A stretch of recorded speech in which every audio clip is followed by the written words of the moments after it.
used to win the pole with yesterday for the Daytona 500. And now you see that flock of 5 automobiles contending for the lead, and there is a bigger interval developing back to that 6th place car. Earnhardt staying right there, apparently where he wants to be. And remember that Earnhardt and Bodine have had at it on several occasions. That's a Ford Thunderbird in the back of that pack, Bill Elliott. And then you see that interval back to the 6th place car, where lies Terry Labonte. In 7th, Davey Allison. 8th, Morgan Shepherd. 9th, Bobby Allison. 10th, Benny Parsons. 11th, Alan Kowicki, and Gant out back as we complete the 3rd lap. 3 down. And they're picking up speed. The last lap was turned at 46.22 of a second, which means that they're running over 194, close to 195 miles an hour now. Jeff Bodine, making his 6th start, stays out in front. He had said he wanted to stay in front all the way through it, did not want to come off the point. Earnhardt had said the place to be was in 2nd or 3rd.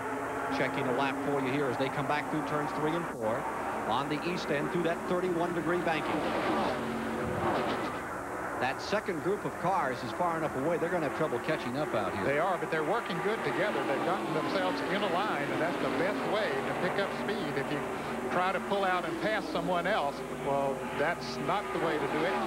You lose a lot of speed, as we saw a little bit earlier, but they're not gaining on the front 5. That's an incredible mark they just had up there as a graphic. I even wonder if that's totally accurate, that 200-mile-plus-an-hour reading. It's 0.8 of a second from the 5th place back to the 6th place. I would question that with what they've been running. Yes, I think the 200 mile an hour, the second part was okay, but the 200 miles an hour, I don't think they're running quite that fast now. You saw up in the 7th spot Morgan Shepherd's cars. You look at 5th, 6th, and 7th. There's that interval, 0.8 of a second between the 5th place car and Terry Labonte back there in 6th. And Elliott holding on. That computed to just over 194 miles per hour. 5 laps now complete. 5 down.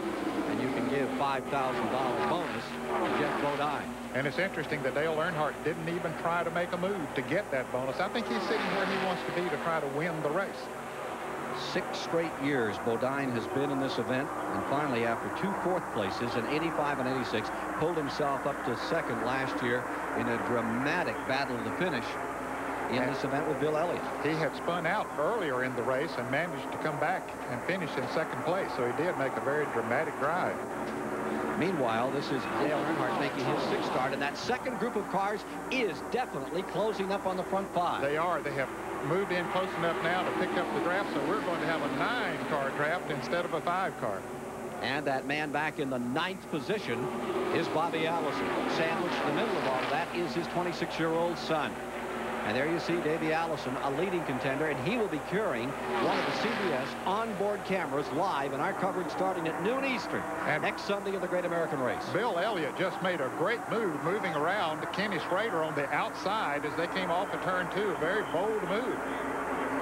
Here's the field back into 3, and you notice down in the bottom of the racetrack the yellow and white Hendrick colors, and here comes the Richard Childress, that big black machine on the outside. Marauding right against the wall, getting pressed tightly in there. Thought for a moment there might be contact, and Rusty Wallace up on the high side is able to maintain. And Jeff Bodine is caught down by himself on the inside. They're just driving right past him. Nothing he can do about it. He is out of the draft and falling back. Number 5, Bodine on the inside. We saw him before just overhaul from the inside on the start. Now there are 7 laps of 20 complete. And he cannot find a place to get back in line, Ken. He is just going from the front to the back all in one lap. He's going from 1st to 9th position. Dale Earnhardt, who has won this race on 2 previous occasions. Only 2 men have won it twice. Quickly, let's go to Mike Joy. I'm with Darrell Walter. Can we wave goodbye to Jeff Bodine? Yeah, he just, he just committed the unforgivable sin. He got out of line in the draft. Now Schrader's out of line, and that's the thing. They don't have the power to pull themselves along beside another car. So when they fall out of line, they're going to go to the back end, have to start all over. Jeff will get back there. Maybe somebody will mess up and he'll get a shot at it again. But right now, it's an awful good race. I think Earnhardt used a lot of patience just then and waiting on Bodine to do something, and he was able to take the lead. I like Davey Allison, and I love Bill Elliott, number 9. If you were out there right now, would you jump out of line? No, sir. You'd have to knock me out of line. Now, Darrell's the guy who has to sit inside while his kids are out playing because he didn't do his homework. He didn't win a Busch pole last year, and so misses the Clash for the first time in its 10-year history. Davey Allison up to 4th on the outside as he wheels that car around, and now there's another challenge being made on his position. A gigantic crowd is out here today on a rather brisk afternoon in Daytona Beach. There you see the two leaders trying to pull away as Bill Elliott is pulling up, and the surprise to me is the Schrader car. Looked like he fell out of line, but he's staying right there in 3rd spot now. If anyone can do it, he might just be the one that can, because that car is awfully strong, as he proved yesterday that the team has the car put together for fast running and by winning the pole. But now, as a result of them running side by side, look how far that Earnhardt and Wallace have been able to move away. Halfway this time by. Earnhardt in front and Wallace in 2nd. Then back in 3rd is Schrader, who has fended off a lot of people and looked like he was out of the line. He's got some horses to play with. $15,000 bonus coming up here if Earnhardt can hold on, and it looks like he will. As they come to the stripe, the man back in 9th position, this flock of automobiles, is Terry Labonte direct in front of him. In the 8th position is Bobby Allison, and the man who collects that big bonus at the halfway mark is Dale Earnhardt. Ken, can you imagine? Now, we're only seeing 12 of the top cars running in this race today. Next Sunday, there will be 40 or 42 cars in the Daytona 500, all pretty well evenly matched, or we are going to see some kind of racing in the Daytona 500 here on CBS. The 80 and 86 champion is leading of this event, Dale Earnhardt, defending Winston Cup champion. He'll be going for his 4th title. Look at Davey Allison come to the bottom of the racetrack. He's strong. The Rainier car looking very powerful here. He'll be on the outside of the front row. He's back there in 4th, that white Ford. As they stack up now, you have a Chevrolet out in front, a Pontiac in 2nd, and Ford's running 3rd and 4th. Hey, who said those Fords are going to have trouble here this year? I don't think they're going to have any trouble. They've shown that they are very capable of running fast. You noticed how the two cars in front were able to pull away once they were running side by side, but you also notice how quickly Davey Allison is going to pick that up as we see them go down the backstretch. Watch him close in on those first two. Allison just gobbling up ground as he closes on those two leaders. He pulled out of the pocket, and Davey Allison closing as we move through lap 11 of the 10th annual Busch Clash live on CBS. Take over in 2nd place. Earnhardt out in front. Wallace is in the 3rd spot. Davey Allison now running in 2nd. Wallace has had to settle back into 3rd. Running 4th is Bill Elliott, followed by Schrader. Actually, Wallace got out of line when Davey Allison went by. He's dropped farther back in the field now, Ken. And here's Davey Allison in the Ford, closing up on the Chevrolet at the point. Out of turn number 4 here at the Daytona Speedway. Down out of turn number 4, a group of 9 automobiles, all bumper to bumper, back to the stripe. Bill Elliott sitting there in 3rd place. Darrell Waltrip said at the top of the show, I believe that, no, it was Dale Earnhardt who said 2nd or 3rd was the place to be going into the winding laps. Maybe Bill Elliott's just sitting there waiting. Let's see what he can do. And Bobby Allison has come to 4th. Bobby Allison has come up into 4th position. Remember, he was running out back in 9th, and he's been meandering up to the field, taking his time, watching the kid. A master at drafting, too. $10,000 bonus coming up this time around. 15th lap to be completed there. And you see Earnhardt out in front, Davey Allison in 2nd. Remember, he was a rookie in this race. He and Schrader making their first performance in the Clash. Back to the stripe. Give the 5 to Earnhardt. And note that Fords are running in 2nd and 3rd, Davey Allison and Bill Elliott. Now Terry Labonte has dropped out of that 9-car draft. It's only an 8-car draft up front now. Labonte has lost the draft completely, dropping back about 2 seconds. It's the best Clash we've had. A lot of shuffling of positions all through the field. Nobody's sitting on this one. Here's Davey Allison tucked right in that 2nd spot where Earnhardt said he wanted to be. I believe that Davey is in the position that he wants to be right now. 5th is Bodine, 6th is Wallace, 7th is Shepard, 8th is Schrader, 9th Labonte, 10th Gant, Kowicki 11th, Parsons out back. 4 to go this time by. 4 laps remaining to $50,000.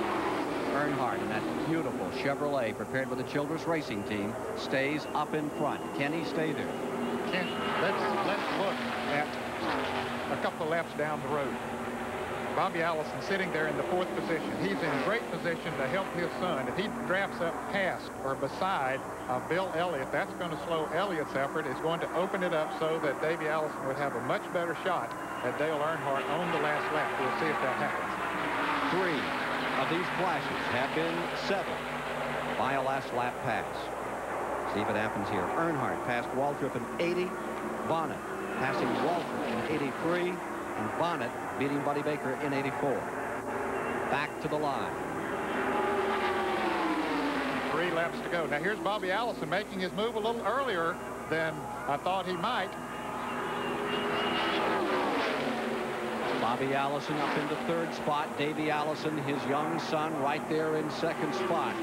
What about Davey Allison's last lap strategy? This is what he told us.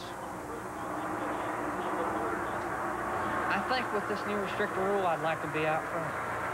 I don't think the draft will be as effective as far as the slingshot's concerned.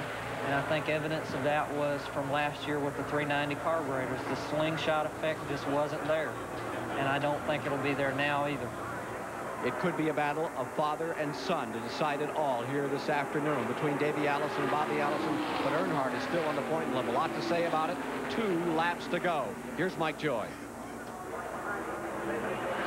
Darrell, we know what that Ford will do and what Bobby will do, but you drive a Chevrolet much like Earnhardt's. If you're in his seat, what can you do sitting there in front? Well, right now, it's hard to sit on a hot stove and not sweat, and that's what Earnhardt's doing. He's sweating a little bit.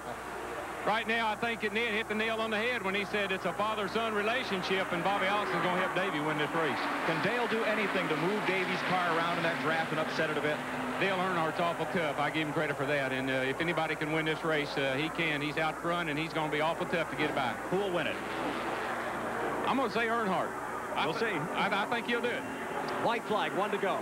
This is it for all the money. Up to the outside, taking a peek. Davey Allison. Bobby Allison sits there. No coaching here. I think the move will be made coming off of turn 2 and down the backstretch. They've completely left the rest of the field, so it's a 3-car battle here right now. Now here comes Bobby down on the inside.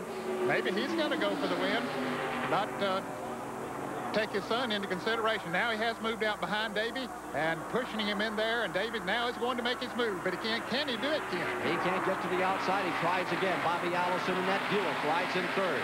Chevrolet 1st, Ford 2nd, Buick 3rd. Is this just a test run of next Sunday's Daytona 500? I believe so. Here they come to the line. Coming down for the checkers. Earnhardt is in front. Davey Allison trying to move. At the stripe, it will be Dale Earnhardt winning here today in the Busch Clash. Davey Allison will take 2nd. Bobby Allison finishing in 3rd. Jeff Bodine in 4th, and Bill Elliott 5th. The first man to win it 3 times. Earnhardt had 2 previous wins in this Clash run. Got out front, stayed there, and as Darrell Waltrip said, he had to be sweating, but he held on and it worked for him. And that's the first caution-free Clash we've had since 1982. First 4 years, nary a sign of a yellow flag. And then we had some horrendous accidents here. Ricky Rudd, Bobby Allison, a terrible crash in 83. And here's your winner, car number 3, Dale Earnhardt, after an outstanding performance in this brand new Richard Childress car. Brand new colors for him, which he's very excited about. He wants to be the man in black. Oh, yes, he does. And he wants to be the man out front, too. And certainly he proved that he can be that. And Davey Allison hit the nail on the head, Ken, when he said that he would rather be in front because he didn't think that he was able to, with the 1-inch carburetor restrictor plate, that he would be able to pick up the momentum and draft past him. Let's take a look at how that race finished and made Dale Earnhardt $75,000 richer here this afternoon at Daytona. A very close margin among the top 3. Chris Economaki will be standing by in victory lane to greet Dale Earnhardt and get his side of this great race in just a moment. Beautiful drive, close going. Was the wind a factor? No, not at all. The car got a little loose down in that corner where the wind was blowing, but she drove good all day, Jim. Goodwrench Park Chevrolet did a good job, and you know, Richard Childress and the guys did just a super job. This is a car that we were going to run in the 500, and we decided just to run it every race this week, and it's done a good job for us so far. Dale, the guy that did the super job is the guy I'm talking with here. What about the mirror? How much time did you spend looking in the mirror? Well, at the end there, it was quite a bit, wondering what Bobby and Davey were going to do. You know, I was all right when Davey was behind me, but when I seen his dad, Bobby, get in there, I figured they'd put that Alabama shuffle on me. But we were lucky enough to hold them off, and you know, a good clean race. Davey was trying all he could do to get by me down at the end of the back straightaway, but we held him off. I know the car ran well, but how hard did you push it? Wide open all day. Never cracked it, you know, it was all day. Okay, Dale, $75,000 he just made there. What about the 500 next Sunday? Does this stamp you as the favorite? I don't know. You know, there's a lot of racing to do this week.